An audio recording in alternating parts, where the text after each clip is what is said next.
Hey everybody.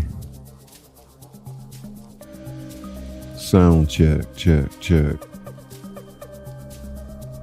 Getting myself situated. Sound check, check, check.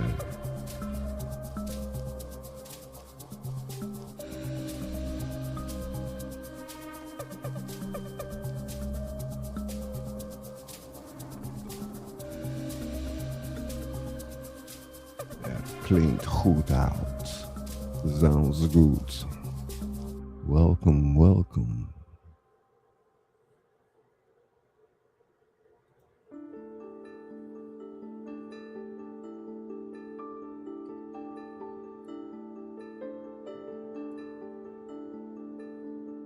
You ready?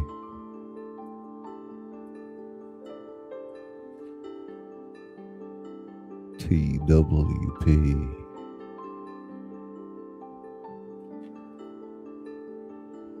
It's Okie Pop. Okie Pop.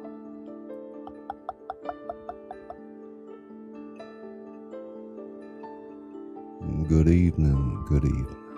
It's theatrical. Simply Debbie Sue. Simply Debbie Sue. Izzy Pop. Ska, ska, ska. Caucasian Sasquatch.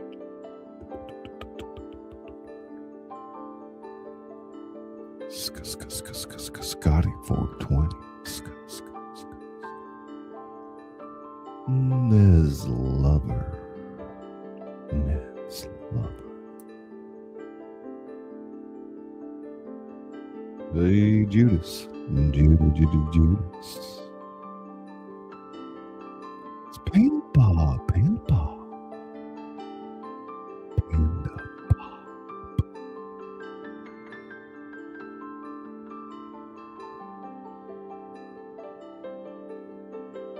They're coming in. Share it out. They're coming in.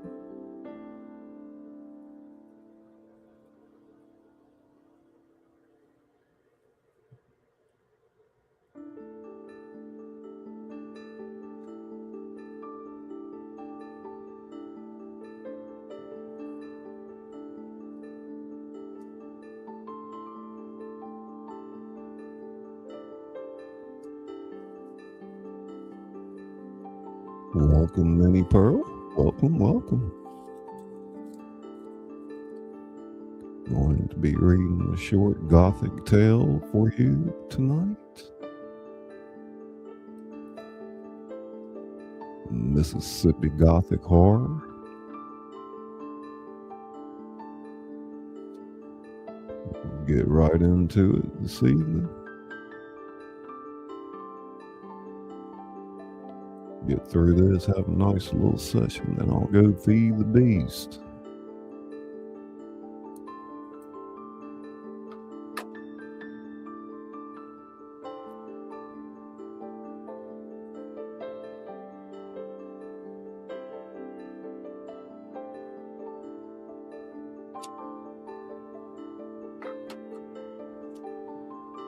Tonight, we have 12 chapters.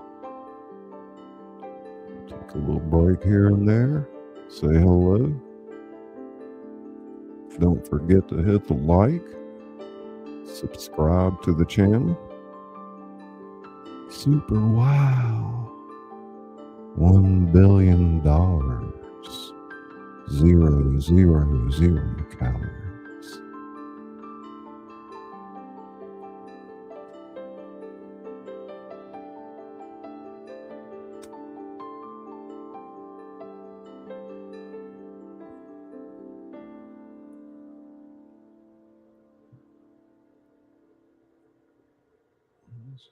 The song that I put up there. Glitches.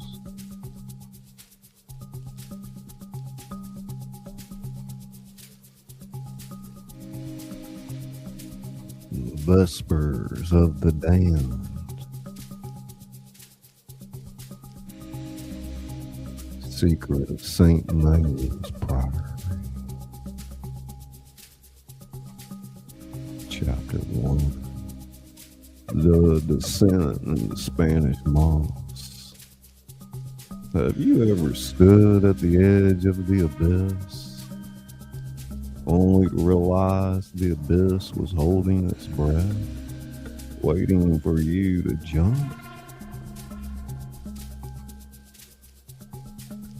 That is the question that haunts me every time the Gulf Coast rain begins to fall. It was late August in Mississippi, kind of night where the humidity wraps around your throat like a wet wool blanket. The air was thick with the scent of brackish water, rotting pine, and the impending violence of a distant tropical storm. We were 4 young men, riding the crest of youth and arrogance, believing ourselves immune to the ghost of the past. I was behind the wheel of Julian's vintage Bronco.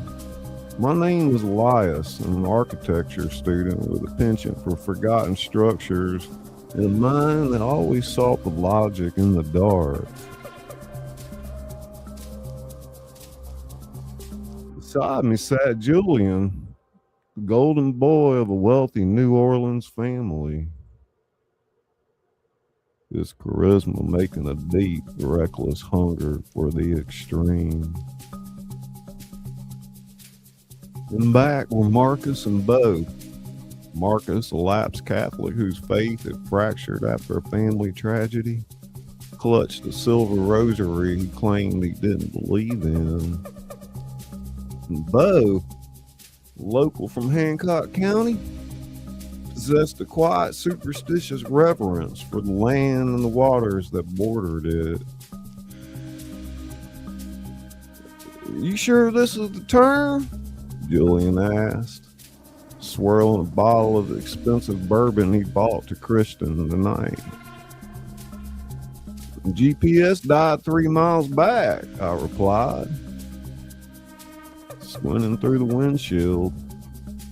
Headlights cut through the gloom, illuminating the weeping willows and the Spanish moss that hung from the live oaks like the tattered shrouds of forgotten ghosts.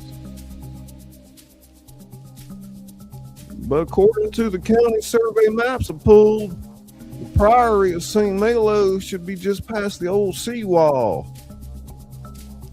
The Priory of St. Malo, built in the 1840s by a cloistered order of French monks, it was a place the locals of Pascrochan refused to speak of.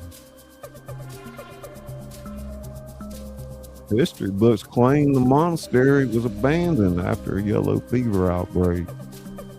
The local legend, however, whispered something far more sinister. They said the monks didn't die of fever.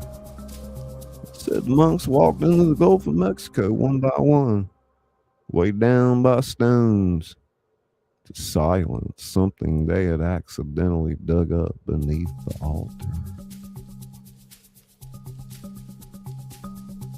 "I still say we should have just gone to Biloxi," Bo muttered from the back seat, his eyes darting toward the tree line. "My pawpaw told me the soil around St. Malo is sour. Said the earth there rejects the dead." Julian laughed, a sharp crystalline sound that felt entirely out of place in the oppressive dark. "Bo, my friend, that's exactly why we're going. We are drinking $200 bourbon in a place God and the devil both forgot. It's poetic." Marcus shifted uneasily, his thumb tracing the beads of his rosary. "It's not poetic, Jules. It's trespassing, and it's sacrilege." "Oh, it's an abandoned pile of bricks, Mark." That roof caved in during Hurricane Camille and Katrina finished the job. It's just architecture now. Skeleton of history. Bronco's tires crunched over a rusted cattle guard. The trees suddenly parted.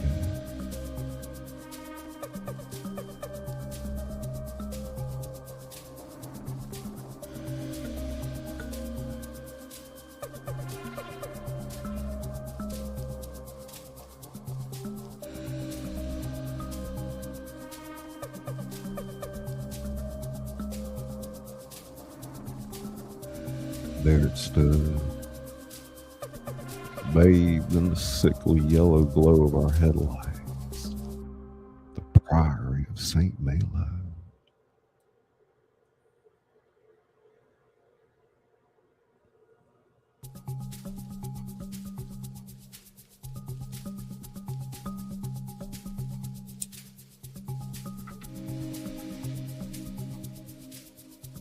Even in ruin, it was a masterpiece of Gothic despair. Twin spires, one snapped in half like a broken finger, reached toward the starless sky. The wrought iron gates were choked with kudzu and morning glory, and the massive oak doors of the nave hung off their hinges, revealing a mall of absolute Stygian darkness. Why do we seek out the dark, knowing it might just stare back? Because we are fools, and that night we were about to pay the ultimate price for our curiosity.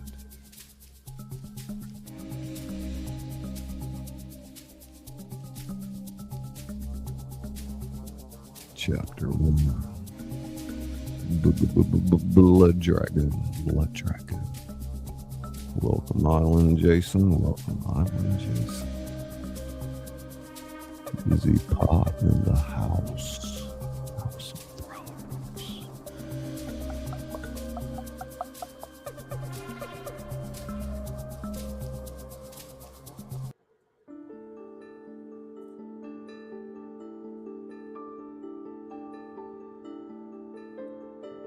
Tingle, tingle, tingle.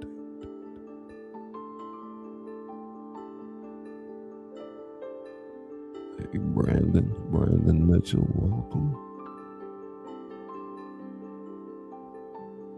Benny Pearl. Ja, sehr gut.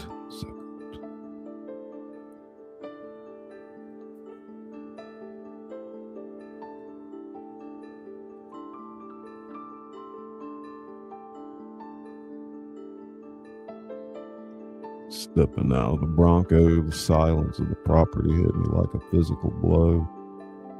It wasn't the peaceful quiet of the countryside. It was a heavy, suffocating stillness. No crickets, no tree frogs. Even the wind seemed to die as we approached the gates.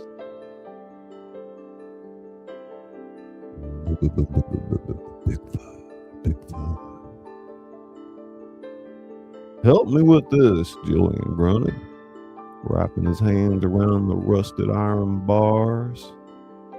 Bo and I joined him, the metal biting in our palms, with a shriek of tortured hinges that echoed for miles across the desolate coastal plains.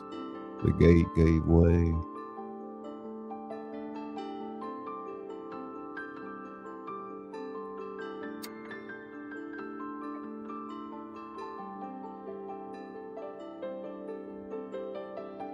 As we crossed the threshold, the temperature plummeted.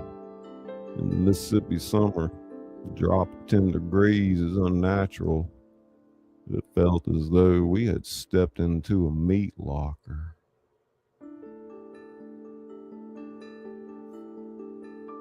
Jeez, it smells like low tide and old incense, Marcus said, pulling his jacket tighter around his shoulders.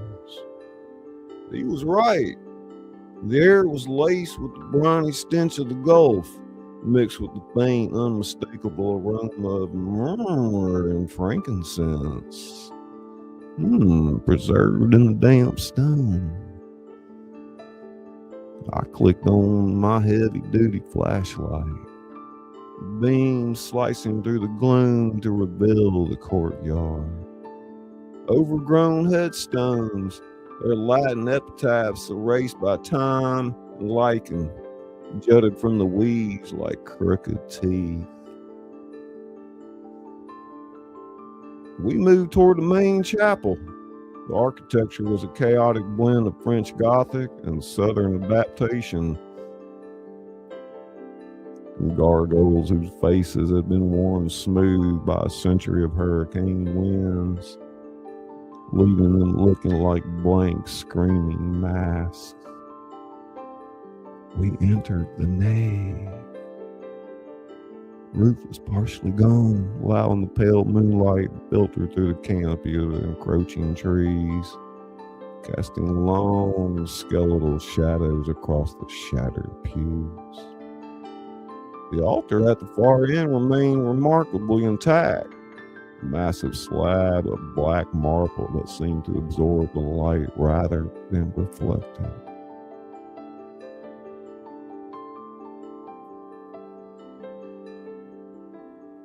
"All right, gentlemen,"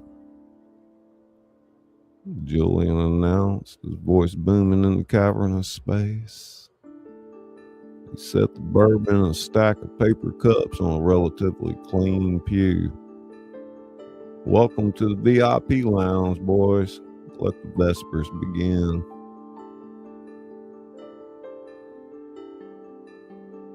Bo stayed near the entrance, his eyes scanning the shadows. "We shouldn't light any fires. We shouldn't be too loud. Sound carries weird in these old stone boxes." "Relax, Bo," Julian said, pouring a generous measure of amber liquid into a cup and handing it to Marcus. "Drink, man. It'll warm your blood. You look like you're attending a funeral." Marcus took the cup but didn't drink. He was staring at the walls. I followed his gaze. The frescoes, though peeling and water damage, depicted scenes of passion. As I swept my flashlight across them, a profound sense of unease washed over me.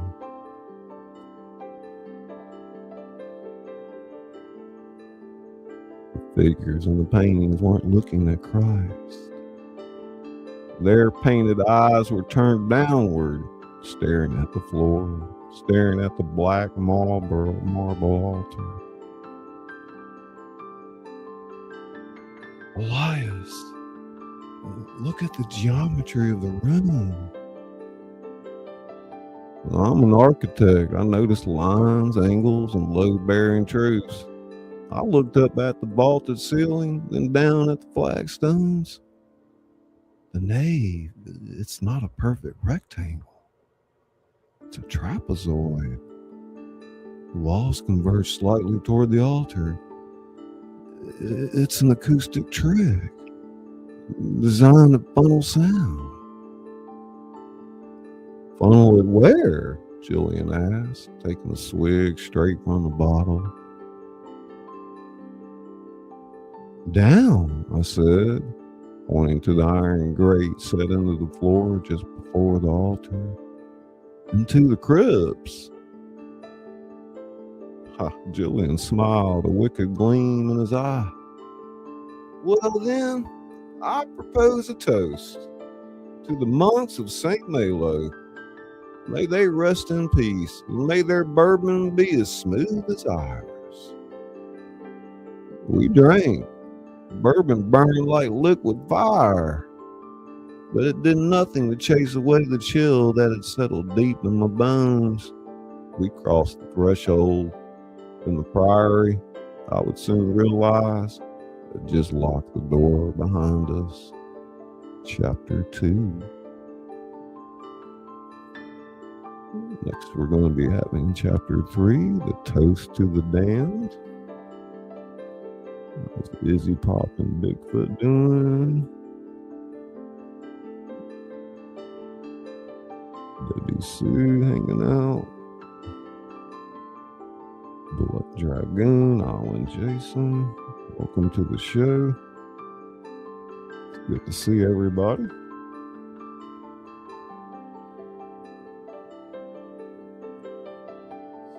Let's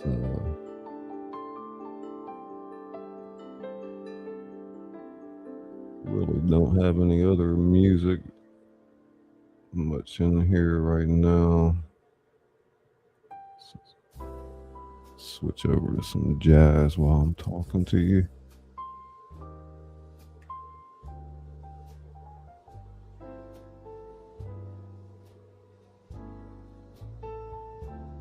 Hey Lucy, how you doing?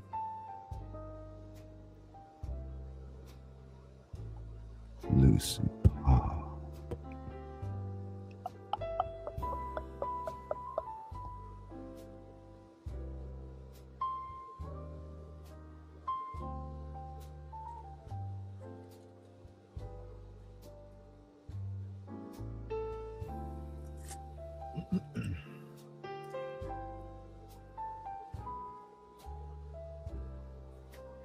I guess because I'm such a slow reader, my 10-minute scripts take 20 minutes to read. Right?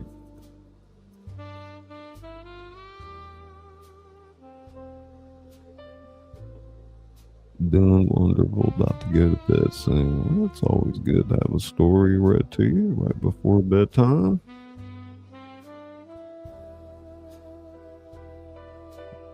Man, 15 hours, I know that. 24-hour YouTube marathon.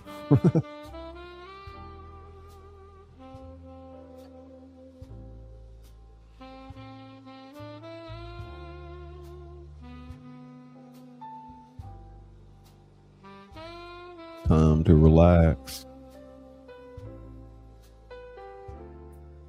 Get back to some business tomorrow.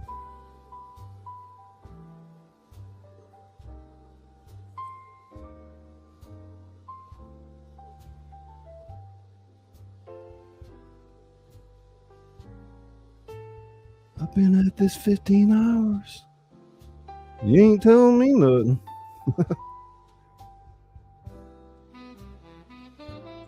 Shit, I'm 56 years old. I've been working 15-hour days.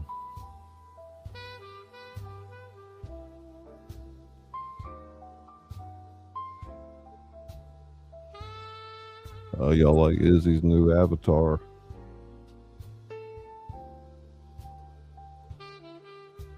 My silly ass be up all night now. Right? Yeah.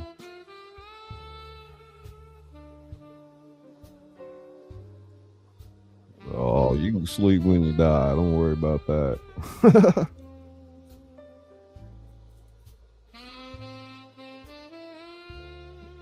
Dang, you only 33? Wow. I thought you was like 60 or 70, man. No, I'm just picking.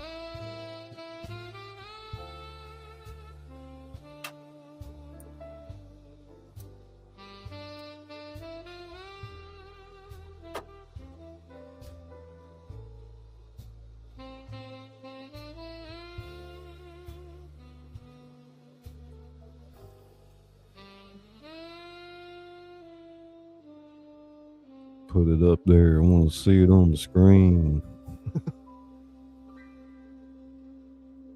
Hey, Grave Historian, welcome to the show.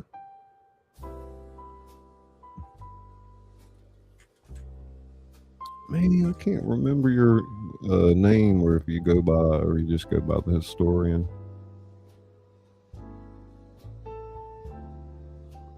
My old brain just ain't as sharp as it used to be.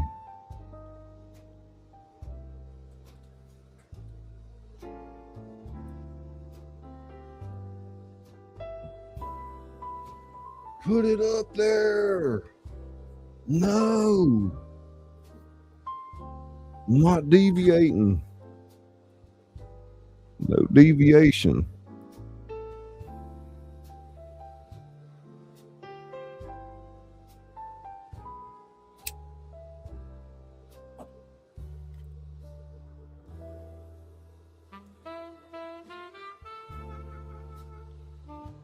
Yeah, I like that relaxing saxophone.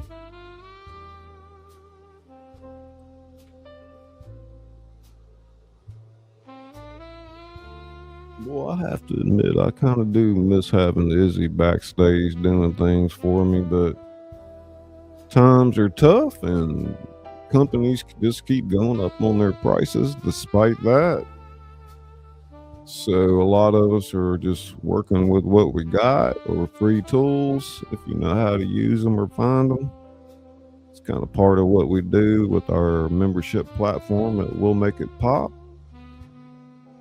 We literally teach you how to make the tools yourself or find them for free. You know, it's orphan. I made my banger too.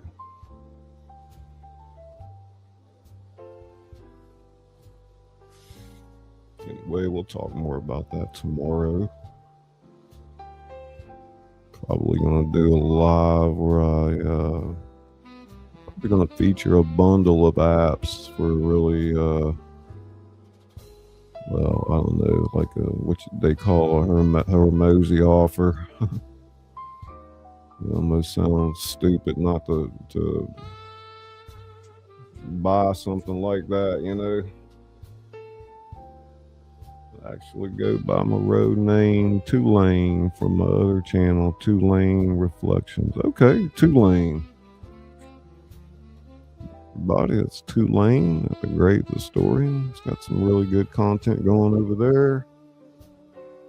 Well organized channel from what I remember seeing. Possibly be taking it to the next level, I would think. I had a big rock. Oh, Scully misses me. I had a big rock, though. He wouldn't miss me.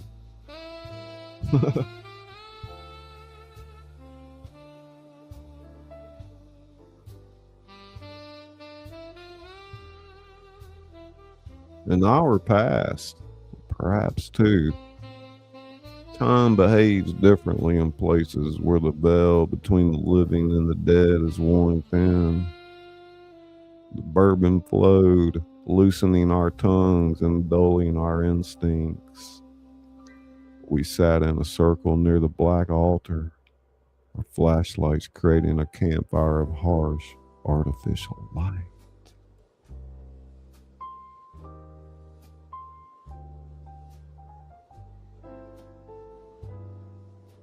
Bo said, I'm telling you, it wasn't yellow fever. He was leaning against a crumbling stone pillar, tossing a piece of rubble into the dark. My great uncle was a shrimper. He said monks up here were practicing something they shouldn't have been. They were just praying to God. They was trying to bind something that lived in the trench off the coast. Julian scoffed, swirling his cup. Come on, Bo. You talking about love, craft, and fishmen? These are French trappists. They took vows of silence and brewed beer. They didn't fight sea monsters. Then why didn't they drown themselves? Question hung in the damp air, heavy and unanswerable. Marcus hadn't touched his drink. He was staring at the iron grate in the floor, knuckles white as he gripped his rosary. If they were just sick, they wouldn't have called for a doctor from town, but the records say the abbot ordered the gates chained from the inside. They chose the water. Mass hysteria. I offer, trying to apply logic to the macabre.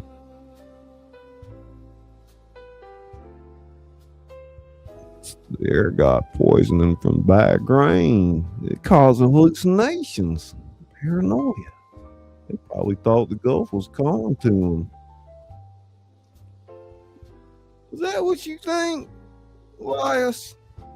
Julian challenged, leaning forward. Shadows danced across his face, making him look momentarily demonic. You think it was just bad bread? Look around you. This place wasn't built for worship. It was built as a cage. Or I could respond, the sound echoed through the nave. Thump, big old thump. A bit dull, wet, and heavy, like a sack of wet sand dropped on a stone. Came from the direction of the bell tower, the far end of the transept.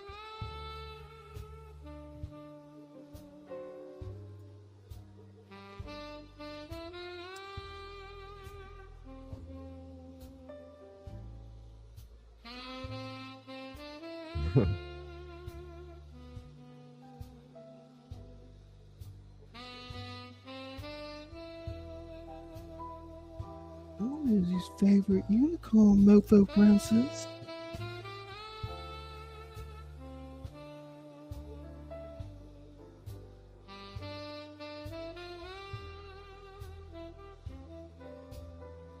It's probably a raccoon.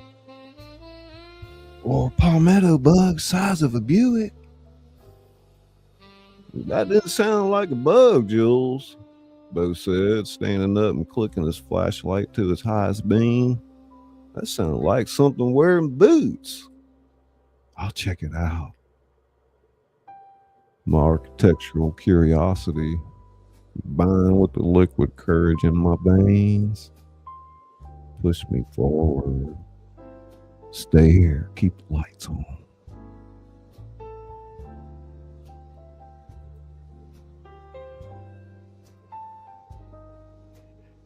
Hang on, Lias, I'm coming with you. Marcus blurted out, scrambling to his feet. He refused to be left alone in the dark. Julian and Bo stayed by the altar. Marcus and I walked toward the transept. The air grew noticeably colder.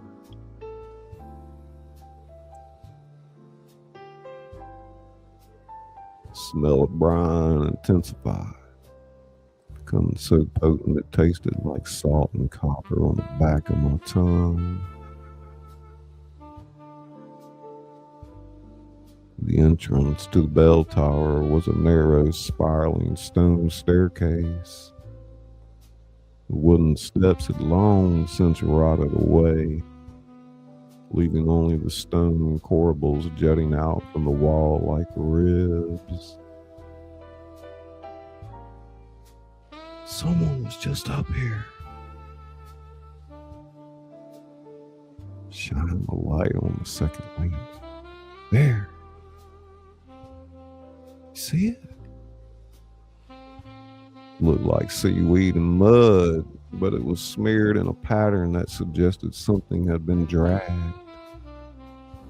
Something had crawled. Elias, listen. I held my breath. Top of the ruined tower, with a great bronze bell at once hung, came a sound that made my blood run cold. It was a wet, rhythmic clicking, like the sound of a tongue against the roof of a dry mouth. And beneath it, a faint, gurgling whisper. Mater, Noster, Quies in Profundis. Our Father, who art in deep. That's not Latin, Marcus whispered, eyes wide with a terror I'd never seen. That's a corruption. It's praying to the deed. Suddenly, a massive gust of wind howled through the ruined tower, extinguishing my flashlight. In the absolute darkness, I felt a drop of icy salt water hit my cheek. Then another. It wasn't raining, the water was falling from the ceiling above us. Run! We didn't wait for our eyes to adjust. We turned and sprinted back toward the faint glow of the nave, the wet clicking sound echoing down the stairwell behind us, growing faster, closer, as if whatever was up there was descending on all fours. Chapter 3.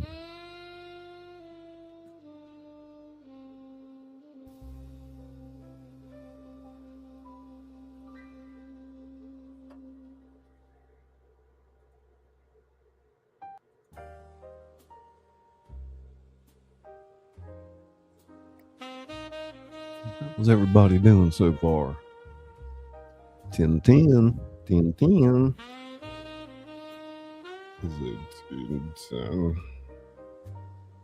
Still got that. Yeah, there it is.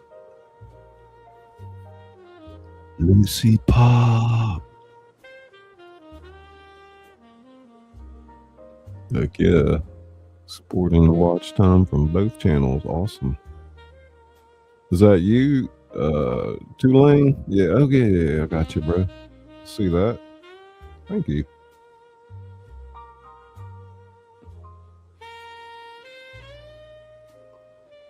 Yeah, we're just a hodgepodge of stuff going on over here at the House of Thrillers these days and trying to rein it all in.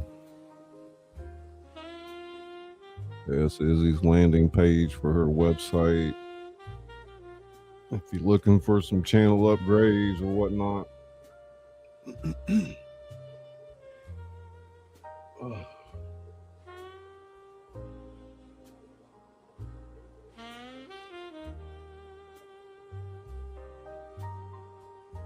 Yeah, we had a pretty good show last night. I was talking a lot about We'll Make It Pop and some of the things you can do, and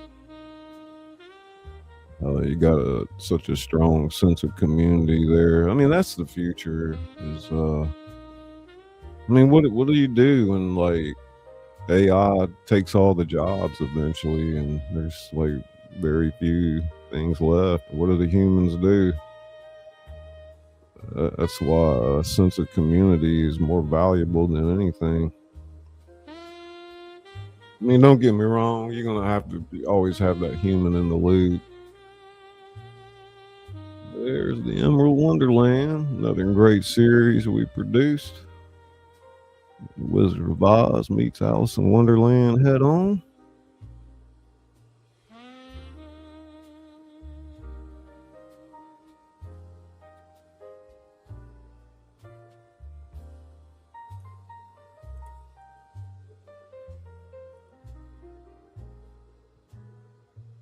But more or less, I decided to, I don't know how else to explain it, just be transparent with what I do.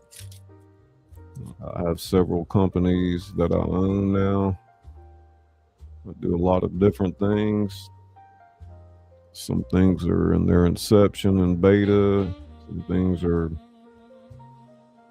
well,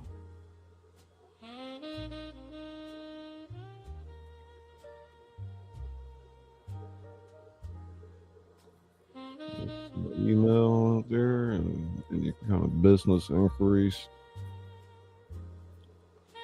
I probably will too. Izzy doesn't know that, but I'll be putting these packages together for like schools and theater groups, universities for the Emerald Wonderland. Say media kit and all this other jazz. If somebody wants to produce one of the plays or all of them. And there's our school platform. We'll make it pop. If you want to know more about that, check out our live from last night.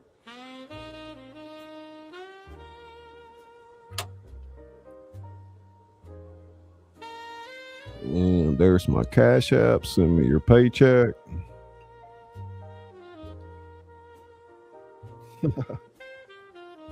Huh? What did he say?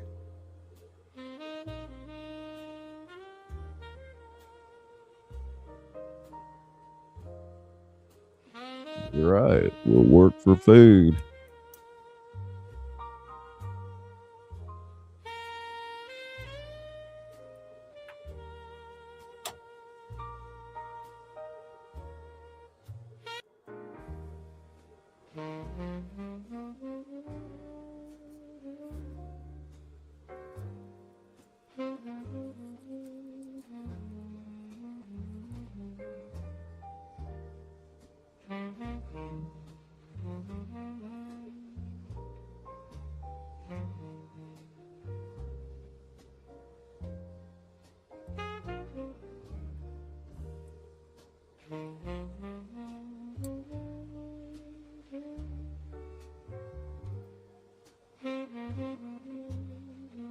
Lawless in the world.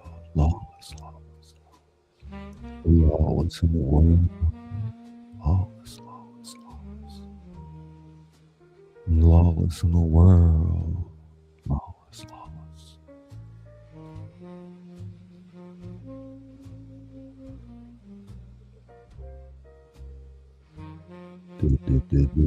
Debbie Sue.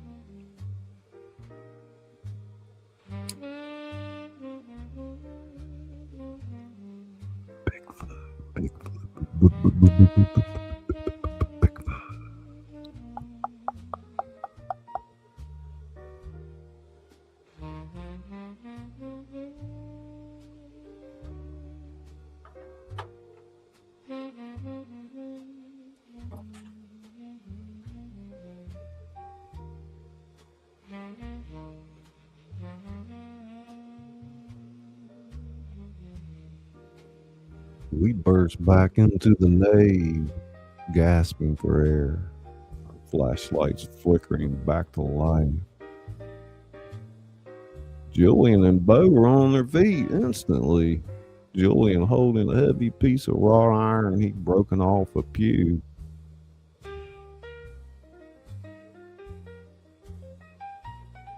What the hell wrong with you two? Julian demanded, his eyes darting to the shadows behind us. Something's in the tower. Marcus stammered, backing away until his spine hit the black marble altar. Something's wet. It was speaking. Bo cursed under his breath, reaching into his jacket and pulling out a hunting knife. I told you we shouldn't be here. Soul's sour, man. We need to leave right now.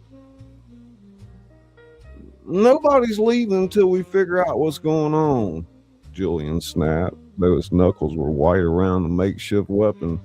It's probably some squatter, some meth head using the ruins as a crash pad. We're not getting run out of my ghost hunt for a junkie. Julian, this isn't a game, I yelled, the adrenaline finally burning through the alcohol. There's seawater dripping from the ceiling of the tower. The acoustics in here are wrong. The whole building's designed to amplify sound from the crypts, not the outside. We're standing here in a megaphone. We just woke up whatever is at the microphone. Turned my flashlight back to the walls, needing to ground myself in the logic of the architecture. But as the beam swept across the frescoes, my heart skipped a beat.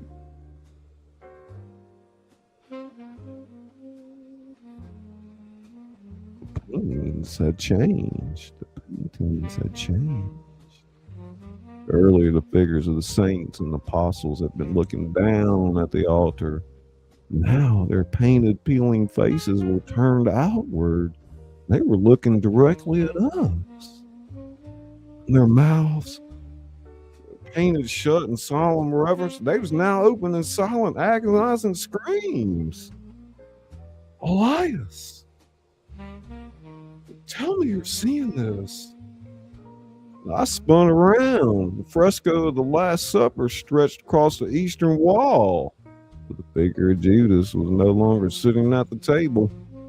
The space where he had been painted was empty, save for a smear of wet black sludge trailing down the plaster and pulling onto the stone floor. That's impossible. It's a trick of the light. The moisture's causing the paint to run. Paint don't run like that, Elias. It's bleeding. The walls are bleeding. He was right. The thick, dark liquid was seeping from the mortar between the stones, oozing down the walls. I stepped closer, touching it with my fingertip. I brought it to my nose. It wasn't blood. It was crude oil and salt water. Lifeblood of the Gulf, weeping from the stones. We're leaving, Bo declared. I don't care about your pride, Julian. I'm going to the truck. Bo turned and marched toward the massive oak doors we had entered through. We followed close behind, eager to put the oppressive, weeping walls behind us. But as we reached the threshold, Bo stopped dead in his tracks.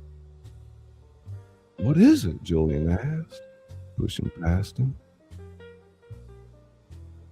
Julian shined his light out onto the courtyard, and a collective gasp escaped our lips.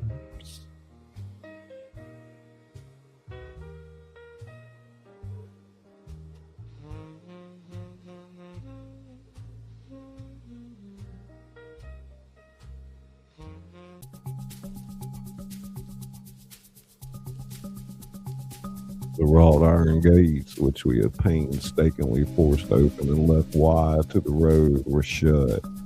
That wasn't the terrifying part. The heavy iron chains we dragged through the mud were now wrapped tightly around the bars, secured by a massive rusted padlock that looked as though it hadn't been touched in a century. And beyond the gates, the road was gone. The dirt path and the tree line should have been, there was only a solid, impenetrable wall of thick gray fog, swirling violently as if stirred by a massive unseen hand. We didn't lock that, did we? No. Even if we did, that lock is fused shut. It's been there for decades. We were trapped. The Priory had sealed its jaws around us, and the digestion was about to begin. Chapter 4.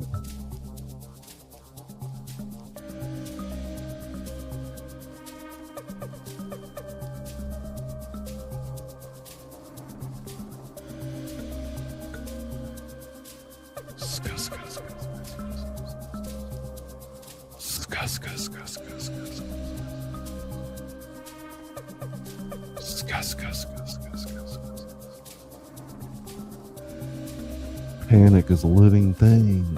It starts as a seed in the gut and blooms rapidly into the choking vine around the lungs.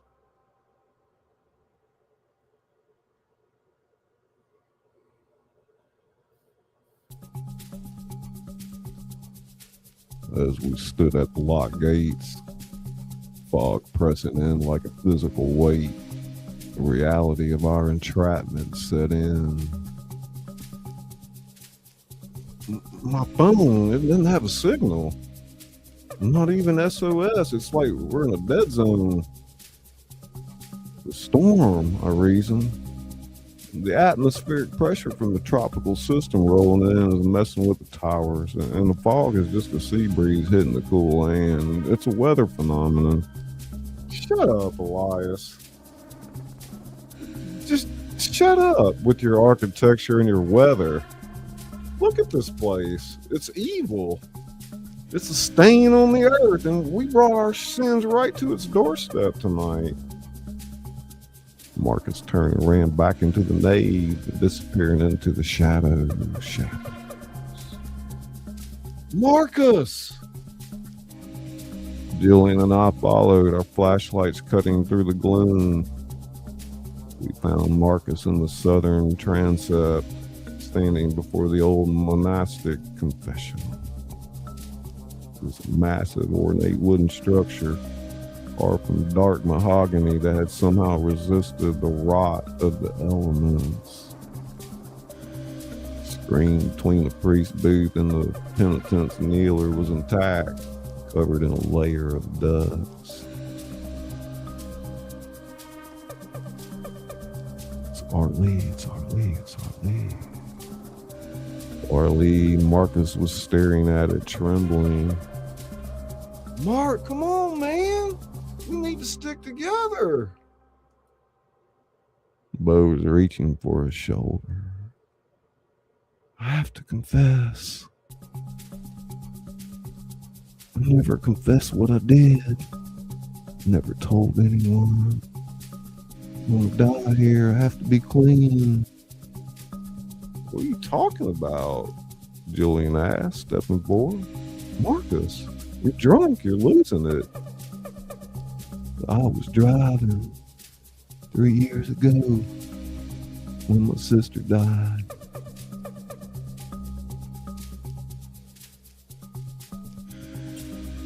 I told cops it was a deer. I told everyone a deer jumped out. It wasn't a deer. I was looking at my phone. I hit her, Elias. I hit her and I left her in the ditch. The silence that followed was heavier than the stone above us.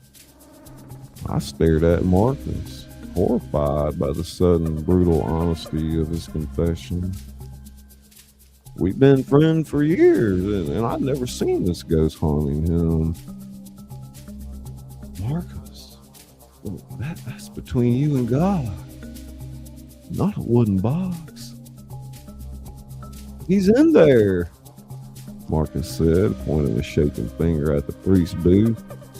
The priest is in there. I can hear him breathing. Nobody's in there, Mark. Come on, man, let me show you. Bo grabbed the handle of the priest's door and yanked it open. The booth was empty, save for a thick layer of dust and a pile of dried, dead leaves. See? It's nothing, man. It's just dust. Marcus wasn't looking at the empty booth. He was looking at the kneeler on the penitent's side. Then who's whispering my name? Before any of us could process the question, the heavy velvet curtain on the inside of the priest's booth, the one separating the priest from the penitent, slowly slid back. There was no one behind it, but from the darkness of the small enclosed space, a voice emerged. It was a wet, gurgling sound, like air escaping a drowned lung. The words were perfectly, terrifyingly clear. He comes in forward from the sins of the hand shot out from the shadows of the booth. It was pale, bloated, and missing 2 fingers, flesh slopping off the bone, and grabbed Marcus by the throat. Marcus didn't even have time to scream. He was yanked forward with impossible hydraulic strength, his head smashing against the wooden lattice of the screen. The wood splintered. Marcus was pulled halfway into the booth, his legs kicking wildly in the air. Help him! Bo and I lunged forward, grabbing Marcus by the belt and arms, pulling with all our might. Julian stood frozen, his flashlight dropping to the floor, the beam spinning wildly across the vaulted ceiling. The thing in the booth hissed, sounded like steam escaping a vent, and released its grip. Marcus stumbled backward onto the stone floor, grasping for air, clutching his bruised throat. I shined my light into the booth.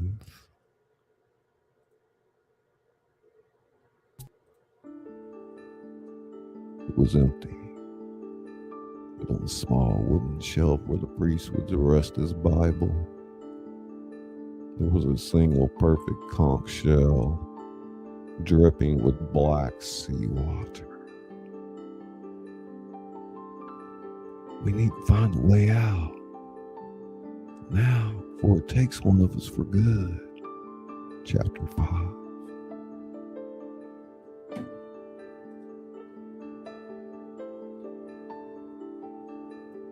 Great to see everybody tonight. Is that ScullyPop? Hey, darling.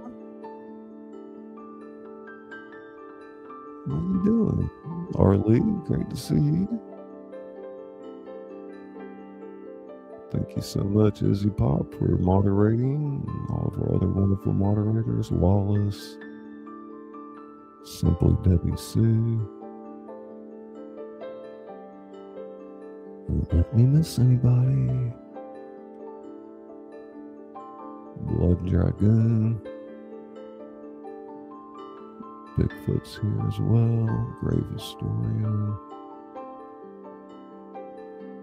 Good evening, Scully and chat.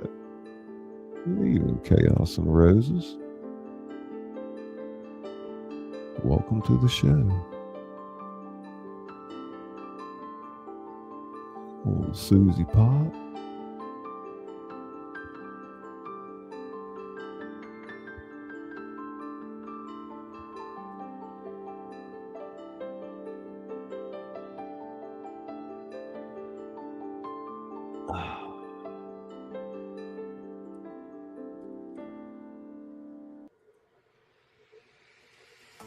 Take a little break here, change of pace.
Yeah, Scully on the mic, Izzy in the spotlight.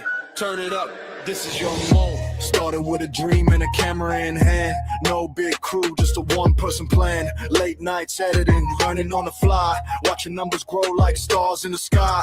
Algorithm shifting, trends come and go. But real magic's in what you show. Your voice, your vision, your story, your spark. We're here to help you light up the dark. You like you don't need fame.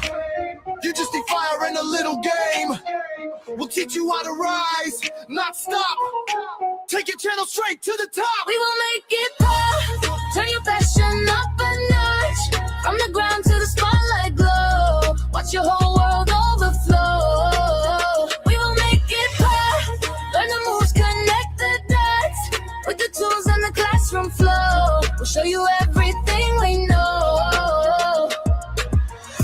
Bars hitting like a lightning strike. Title so clean they make them all click like. Storytelling sharp like a semi-butted blade. Every frame crafted, every move handmade. Analytics talking, yeah we speak that too. Break it down simple so it works for you. From zero to growth, from doubt to belief. We turn confusion into clear relief. Consistency builds what hype can't hold. Authenticity's worth more than gold. We'll guide you step by step, non-stop, till your whole brand starts to pop. We will make it pop. Turn your passion up a notch. From the ground to the spotlight glow. Watch your whole world overflow. We will make it pop. Learn the moves, connect the dots. With the tools and the classroom flow. We'll show you everything we know. This ain't just views, it's your voice being heard. Every item matters, every single word. From your first upload to a million eyes. We're building something that never dies. No gatekeeping, no holding back. We're giving you the full blueprint map. So when you rise, and you will, don't stop. Just remember how you made it pop, pop, pop. We will make it pop. Take your vision to the top. Every dream you got inside. Now's the time to let it ride. We will make it pop. This is more than just a shot. It's your moment, take control. With your channel, build your soul. Scully, Izzy, we gave you the tools. Now go make it pop, pop, pop.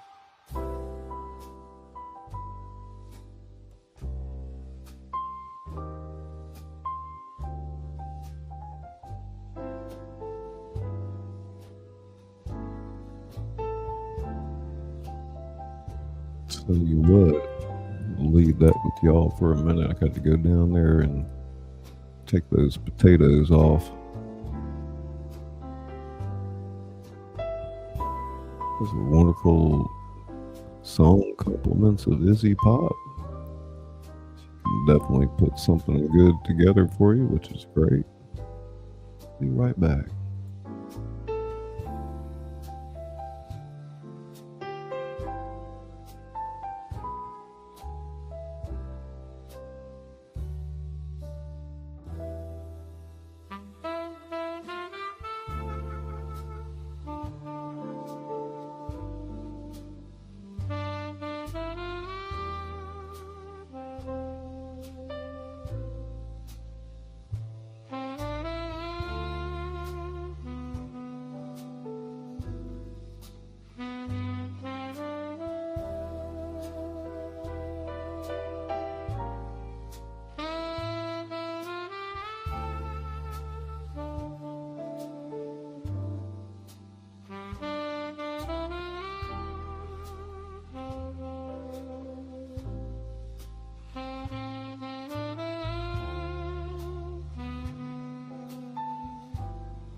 Oh man, did the music go off?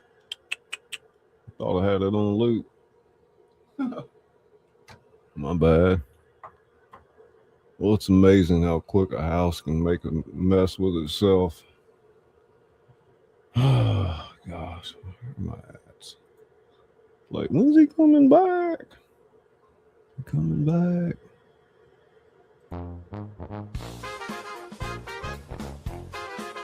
I'm back.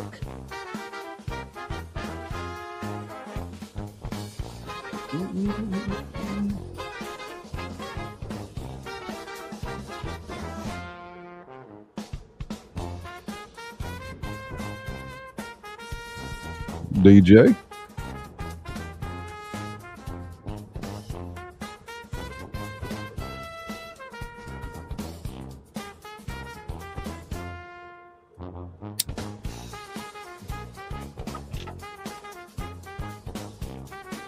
Oh, you calling me DJ? What, making me look for BJ is? Jesus Christ.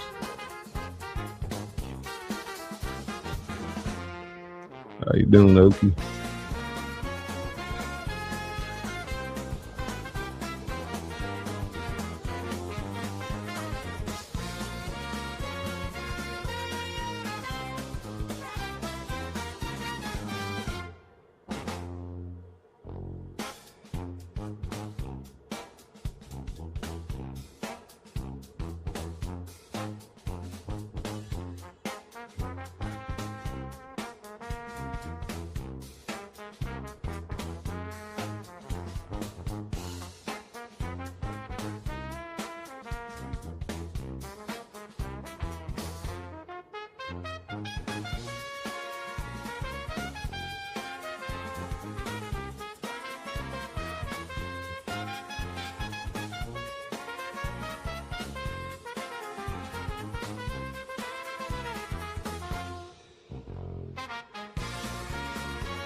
storm hit the fury of a scorned deity. We drag Marcus back to the center of the nave, huddling together beneath the one section of the roof that remained intact. Outside, the wind howled like the chorus of the dam, tearing at the Spanish moss and sending debris clattering against the stone walls. Rain lashed through the broken stained glass windows, pulling on the flagstones. Thunder shook the very foundations of the Priory, and with it, the deep resonant tolling echoed through the complex. Boom! We all left off. The bell tower. Boom! The bell. Bo whispered. The bronze bell. It fell during Camille. It's buried under the rubble. Can't be ringing.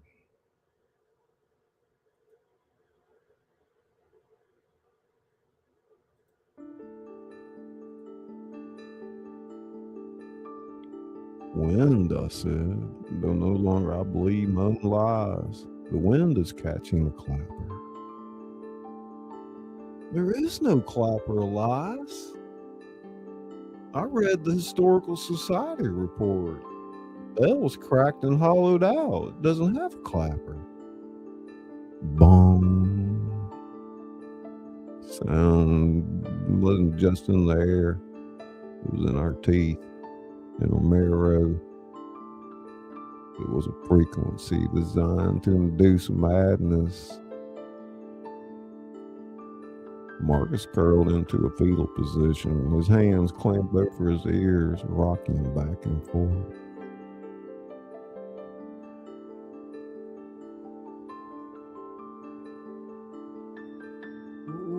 We gotta break the glass.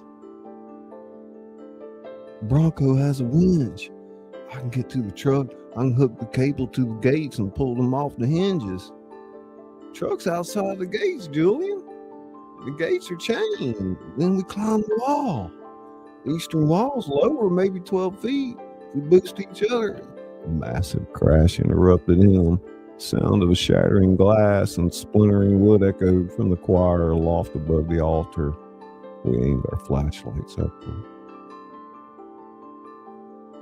A massive ruined pipe organ, a behemoth of rotting wood and tarnished brass, was shifting. Floorboards beneath it were giving way. But it wasn't just falling, it was being pushed. From the shadows of the loft, a silhouette emerged. It was tall and possibly gaunt, draped in the tattered, waterlogged remains of a monk's habit. Where its face should have been, there's only a smooth, pale expanse of flesh, devoid of eyes or a mouth, save for a single vertical slit that pushed with a sickly, bioluminescent glow. It raised a long, multi-jointed arm and pointed a single dripping finger down at us. Then the pipe organ gave way. Tons of wood, metal, and stone plummeted from the loft, crashing onto the altar and the front pews in a deafening explosion of dust and debris. Shockwave knocked us off our feet.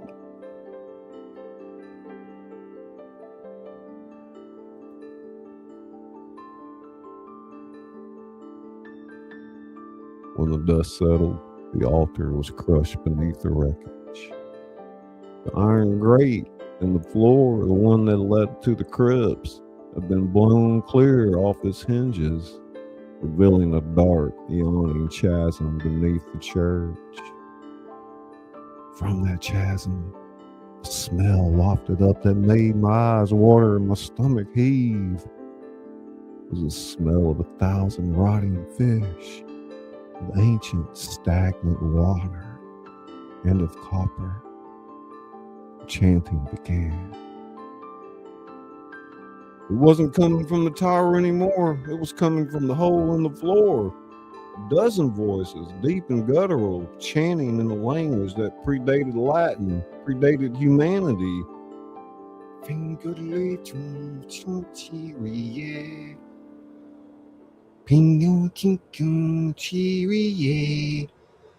No, it wasn't Lovecraft's fiction. It was older. It was the tongue of the trench. They weren't keeping something out. Julian Bow. The monks didn't build this to keep the world safe from the Priory. They built the Priory to keep the gulf from swallowing the land. The altar was a seal. And we just broke it? We didn't break it, Bo said, his voice eerily calm. He was staring at the entrance to the nave. He did. We turned. Standing in the doorway, silhouetted against the lightning, was a figure. It was Marcus. But he wasn't cowering anymore. He was standing perfectly straight, his arms hanging limply at his sides. Water was pouring off his clothes, pooling around his bare feet. Marcus! When he raised his head, his eyes were gone. In their place were two smooth black stones like the eyes of a deep-sea shark. When he opened his mouth, the voice of the drowned abbot spilled out. The congregation is gathered, the Vespers may begin. Chapter 6.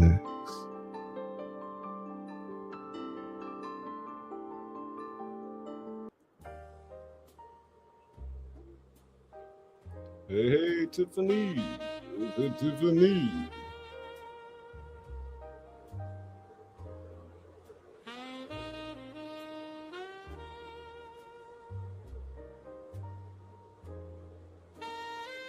Where's it, Tiffany? Oh, yeah.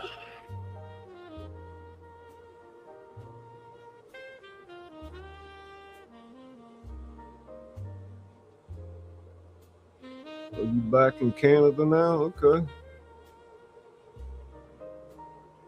How you doing, Bigfoot? Lawless, Okie, Debbie, Z, Chaos and Roses, Bud Files, Susie B over at Silverleaf, Great Historian.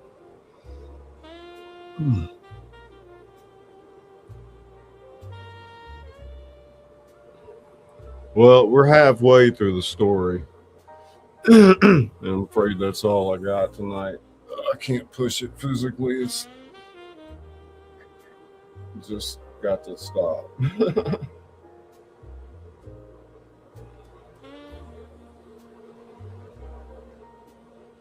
Yeah, we'll read the second part. It doesn't matter. Y'all just want to hear me read for a while, so. You know, y'all, it don't really matter what I read, honestly.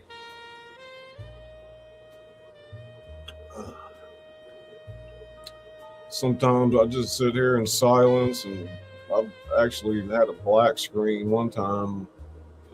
Everything went haywire. I had a black screen, and I didn't realize it, but I was on mute, and that's all y'all saw. And I had more people coming in than it was in the regular part of the show.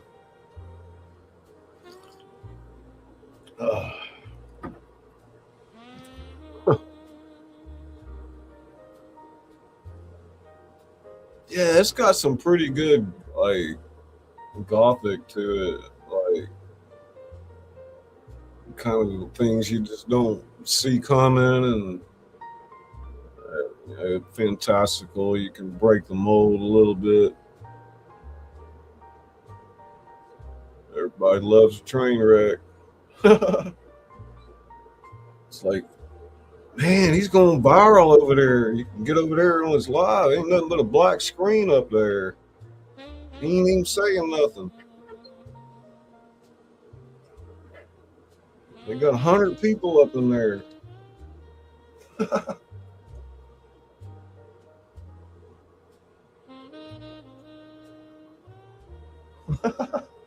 That's so I remember one night in the middle of the night, like from 2 to 4 in the morning, I had one of the biggest money streams I'd ever had. That was so funny.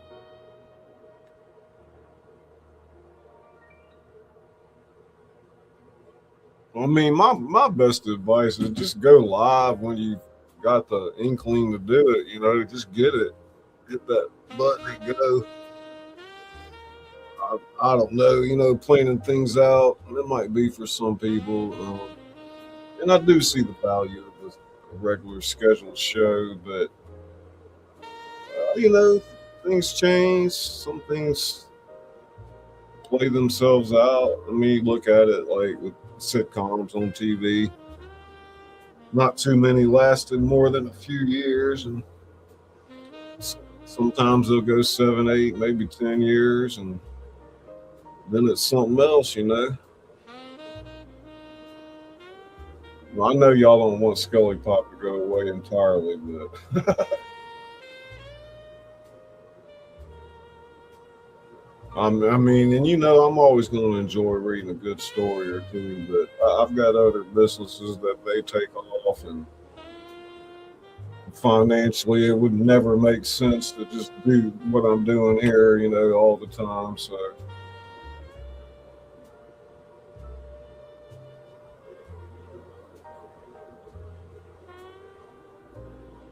and I've spoken at length with Izzy about this. It's just not a very profound sense of or of appreciation for literature or the arts anymore. So I wouldn't be surprised if you saw groups, you know, trying to burn books and things. And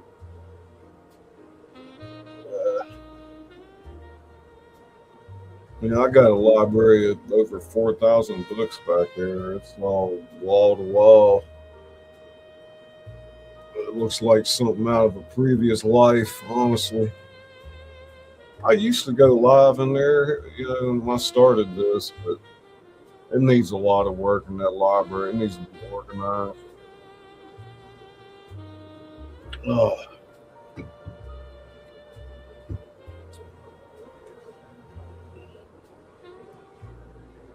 I know I seen how you call it, just a interview with, oh my God, what's her name?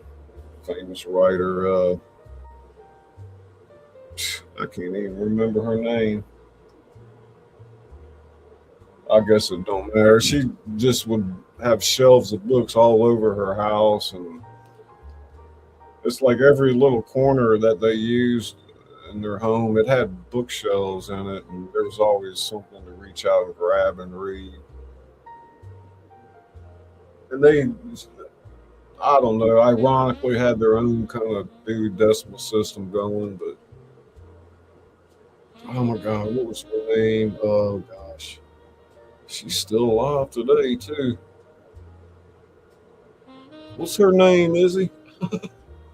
I can't. I've read her books, you know, but I can't remember her name or any of the titles. This is what happens when you read so many books. But I'm tired. My brain's not sharp right now. But I am gonna have me some nice taters and a hamburger. I got some cooked carrots tonight. I couldn't find these sweet potatoes down here. That's chopped up a bunch of carrots. Well, carrots is good, you know, maybe once or twice a week, like jet fuel for your gastro. But make sure you cook them well. I mean, they need to be cooked well, like you mash up a sweet potato. Shoot, Debbie, I fell asleep earlier in the chair for again today for a little while after I mowed the grass. Golly, the ground was still so wet. It was kind of hard to get through it, and it wore me out. I crunched over in my chair like an hour after that, and I knocked out for about 20 minutes, and my neck was so cranked up when I stood up. It took me another 20 minutes to work the knot out and get moving again. But I got the front yard done, and now I can work toward the back maybe tomorrow, which is going to be a bit more of a challenge. I'm sure most of us can agree the backyard can become more of a challenge than the front. I never used to neglect it either back in the day, but anyway, I'm trying to get my ass back in shape, you know.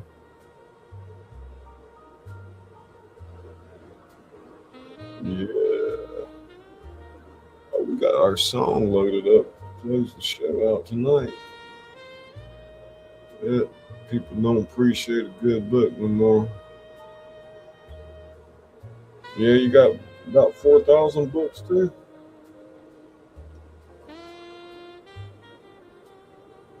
I mean, I would say more than like maybe more than half are hardbacks, but and I used to always say if I could get rid of the softbacks, replace them with a hardback, I'd throw them away because I don't like throwing books away.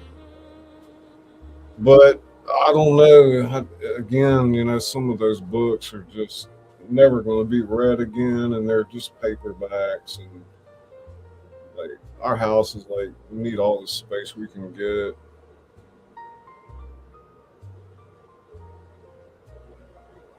What's the sad face about? About throwing books away? Yeah, big old.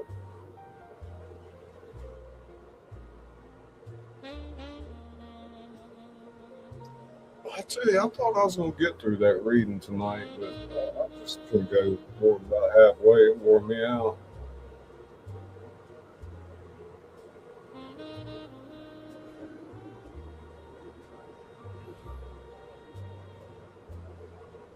I need to be more realistic about my time.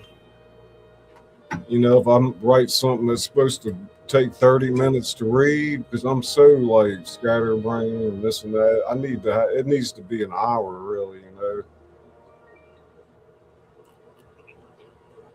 know, some people like a 30-minute read. They can read it in 20 minutes, but it takes me an hour. Oh man.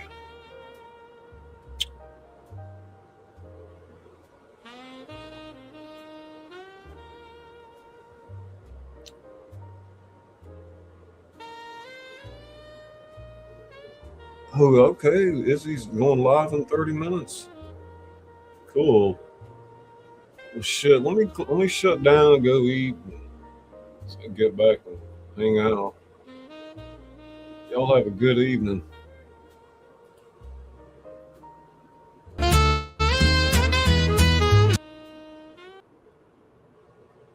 Uh-oh. What's that freezing up? Oh my god. Huh. Doing that. Shit, now the trailer don't even want to play. That's very weird. Let me take these other things down. It's getting funky on me again tonight all of a sudden. What?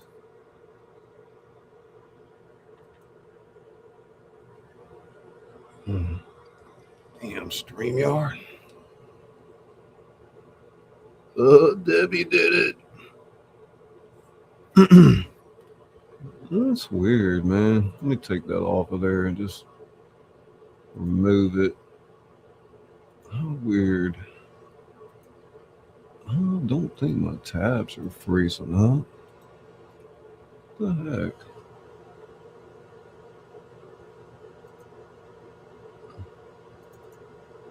Is Just re-up it and see. What's going on with this thing?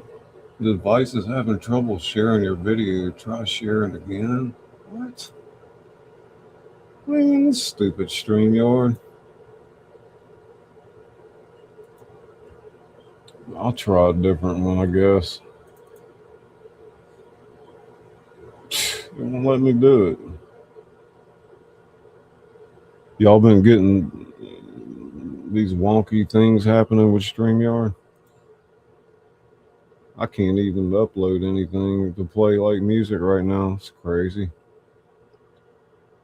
Oh well. I'll just say goodbye then. Y'all have a good evening.